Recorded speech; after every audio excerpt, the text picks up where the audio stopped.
Brad, good to see you back in the UFC. This is in Toronto. Obviously, I know when you fought in Vancouver last time, didn't go your way. Are you happy that you get to re-enter the UFC and get to do it in Canada and get back on the winning track as far as your UFC record? You know, if we're talking about going full circle, the first time I did the Ultimate Fighter, my first fight was UFC Toronto. It was UFC 231. And now this time I just came from the finale again, and my first fight's in UFC Toronto.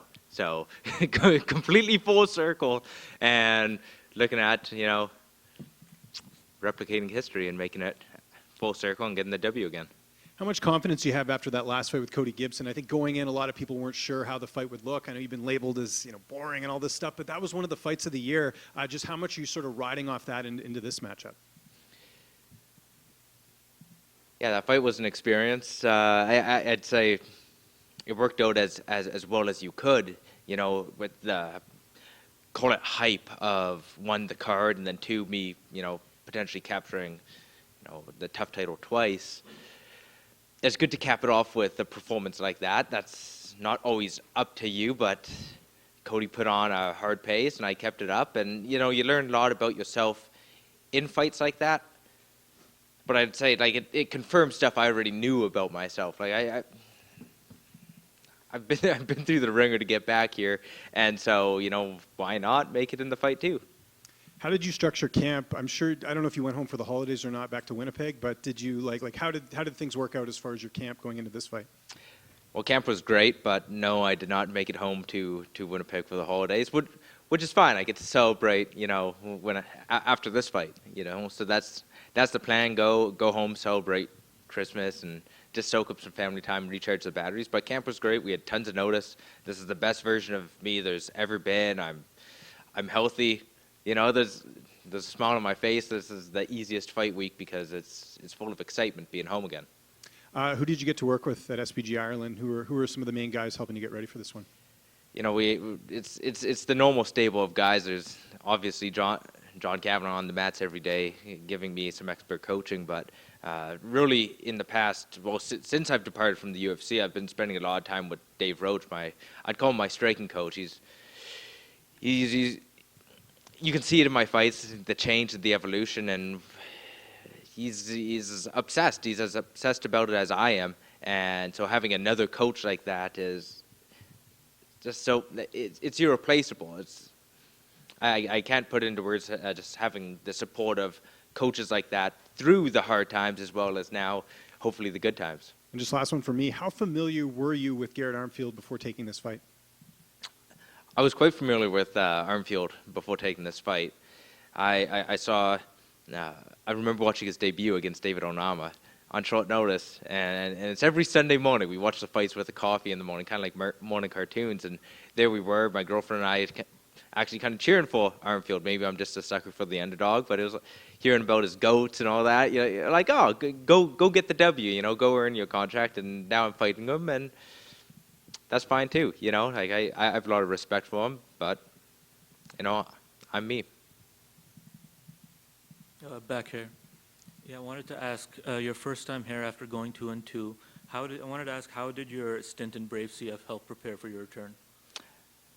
It was definitely the hard road. It was going over to Brave, fighting the killers that they had. They weren't doing me any favors. They gave me the hardest guys they could, time after time. Fighting in what I'd call kind of enemy territory, where the hometown guy, home team guy, both times I fought for the world title there. You definitely learn a lot about yourself, and them being here, surrounded by, Canadian fans, is energy, is a massive energy boost, and as opposed to some of the hostility, which it is what it is. I've been through it all now. That time in Brave definitely shaped me as the fighter I am today, and I don't know how many guys are that much better than the competition I fought over there, so I'm ready to continue that climb. And I wanted to ask, what did winning a championship on enemy territory do for your confidence? Again, it's just reminded me that it just confirms what I know about myself. I'm like a fine wine. I get better over time, and 5 rounds definitely suited me. I hope I don't need to go 5 rounds, but doing that twice, Meanwhile, especially my last time there, is the best performance I had up to that date. So I feel like my career is just accelerating.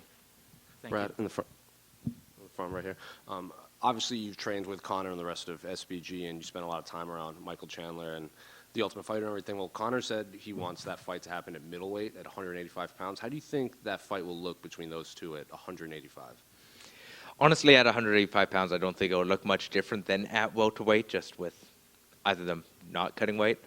I'm assuming we're comparing it to welterweight and not lightweight. We also really haven't seen Michael Chandler at welterweight. He's always been a lightweight, so he's just skipping a weight class entirely to go to middleweight. Yeah, I imagine for Chandler it would be a much more comfortable cut to 170, but then if we do it at middleweight, they're just probably not dehydrating. So that's pretty much it, which might hold his chin up maybe a little bit more, but then same thing on Connor's end too. So I still think it ends the same as the Eddie Alvarez fight. Brad, how would you say you're different at all from the last time you fought in Canada, which would have been about 4 years ago, like you said, the end of your first UFC run? Because I think people might see you, think you look the same, you sound the same, your fighting style is similar, but you must know there must be differences. How are you different in the second run? I'm hardened.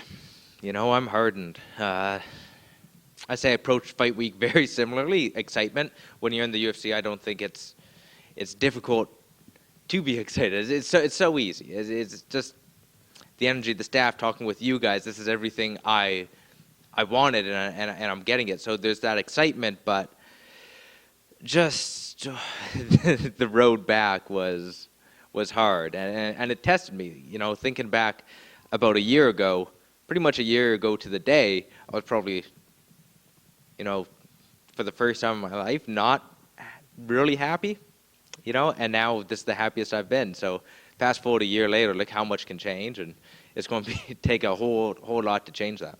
Was it just not being in the UFC? Was that why you didn't feel like you were happy, or? Yeah, it was certainly because I wasn't in the UFC, but it wasn't because I wasn't deserving to be in the UFC. I was on a full fight win streak, captured a world title, and defended it, and I felt like other people were getting the opportunity that I wasn't. I felt like let me fail. Let me go out there and fail. If I do, great, that's fine. But at least, let me shoot my shot. And now I have it, so all the pressure's off. Did you ever decide on whether you preferred Ultimate Fighter or Multimate Fighter? I certainly have to go with Multimate Fighter. Yes. Yeah, absolutely. Right choice. And did winning the show a second time, did you feel that brought you like way more attention than the first time with all the McGregor-Chandler drama and all that? Or was it comparable or less? I don't know if the show was bigger back then. How did you feel about it? I honestly, both times it was huge. First time because it was such an acceleration in my career. It was from 6-0, no-name Canadian guy to the winner of the Ultimate Fighter. And then what's always funny is, I hit kind of a high, and then over the years, it was like a slow bleed of attention. I just noticed, all of a sudden, I'm not getting the interview requests. Everything's slightly changing. The followers are dropping. It wasn't nice to watch, but then having, again, another acceleration, and now I'm more popular than ever, and it feels great. Not because I need it, but it's just when someone cares about what you do, it means a lot.